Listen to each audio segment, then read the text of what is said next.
So hi, I wanted to maybe do a couple video blogs for you guys. It's really been on my mind lately about what I go through with borderline personality disorder, and I realized that it's a little bit hard for people to understand, and writing about it helps, but I think hearing somebody's tone of voice and just kind of having conversation makes it a little bit easier to understand.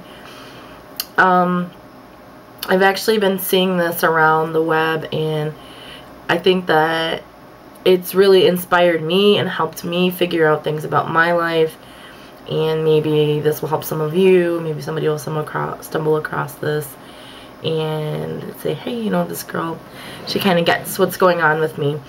There's a lot of pieces to borderline personality disorder, and today I really wanted to focus on one.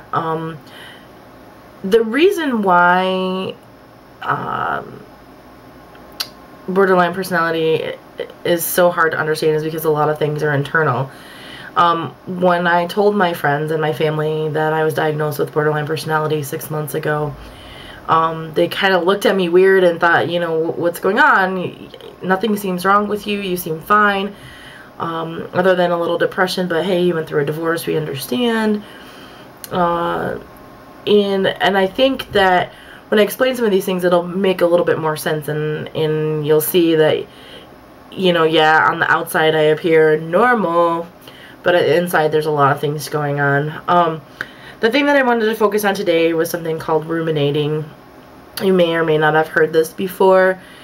Basically, what ruminating is just thinking about the same things over and over and over and over again. It probably sounds like obsessive thoughts, which, you know, it's also called that as well. I'm going to read something from a website called Anything to Stop the Pain. It's about borderline personality disorder. Ruminating is the name I have given to the propensity of BPDs to have worry thoughts about events and to turn them over and over in their mind. These events are usually in the past, although sometimes they can be about the possibility of future events linked with past events. Ruminating is an extended form of worry and anxiety in which the sufferer will examine events with an eye to find malignant intentions of others or judgments of themselves. Ruminating can lead to paranoia regarding the intentions of others. So basically, it's being a worrywart, but on a whole other level. I can remember for my whole life, I've always replayed embarrassing situations or situations that didn't go well for me over and over and over in my head, and thinking about what I should have done differently, what I could have done differently, what that person must think of me.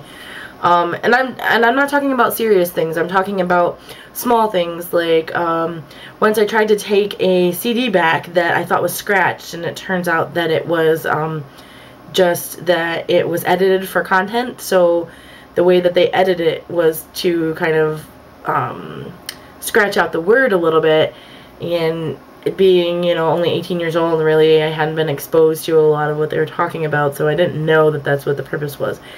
I still think about that event sometimes and feel embarrassed. I feel bad about myself. I feel stupid. And that's just one of many things that sometimes will happen to me. When I get into these patterns of rumination, it's really hard for me to do anything else. I can't focus. I can't think about anything else. And it's really frustrating because I know that I'm stuck there, and I know that I need to get out, and I don't know how. That's part of what I'm doing in therapy. But like I said, I've only been diagnosed for 6 months, so it's going to take me a while to get through it. What happens to me when I'm ruminating these days is mostly about relationships and guys and what's going on. And if you've read my written blog, you know exactly what I'm talking about, because I write about it all the time. Well, it's because I'm thinking about it all the time. A good example of a rumination event that I've had recently was last week when I was supposed to see Kirk, and he was supposed to come over on Friday, and earlier in the week he mentioned that he was sick. And he wasn't sure if he was going to show up on Friday. Well, as soon as he told me that he was sick, I started thinking that he was going to cancel, and started thinking about, oh my God, he's going to disappear again, or what did I say to make him not want to come and see me? He's losing interest. All of these really horribly negative thoughts. And, you know, to the rest of you, what that means when he cancels because he's sick is that he's sick and he wants to rest and he doesn't want me to get sick. And to me, it means a whole other host of bad things. And sometimes when I get into these ruminating patterns, I find myself detaching from that person, and I really don't want to do that in this situation. I'm trying my best really to trust him and to trust the friendship and the relationship that we're building. And if it goes bad, it goes bad. You know, everybody goes through that, right?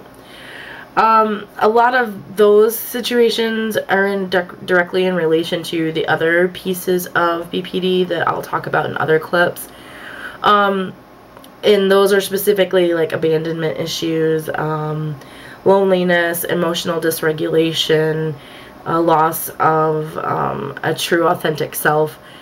Those things are a little bit more in depth, and there's going to be more about ruminating and how it affects my life too, but I just really wanted to kind of give you guys insight to how paralyzing BPD can be if you don't get treatment, if you don't have it under control. There's lots of things that other BPD sufferers go through that I don't, or that I really haven't yet. And one of those is self-harm and suicidal thoughts and ideations. I've never really had that. I don't cut. I've never had a really significant eating disorder. I had a little bout with anorexia in college, but I haven't suffered through that in a while. And then the other ones are compulsive behaviors, and I definitely have those. I think that's how my therapist figured out that I have borderline personality disorder when I was disclosing to her some of the things that I do when I'm having a hard time with these feelings. And so I'll get into those at another time, but we'll see how this first one goes and the response that I get from that. And please, if you have any questions, please feel free to ask me. I'm definitely open about this. It's hard to suffer through something in silence, and I've decided that I don't want to anymore, and if that helps one of you, then that's great.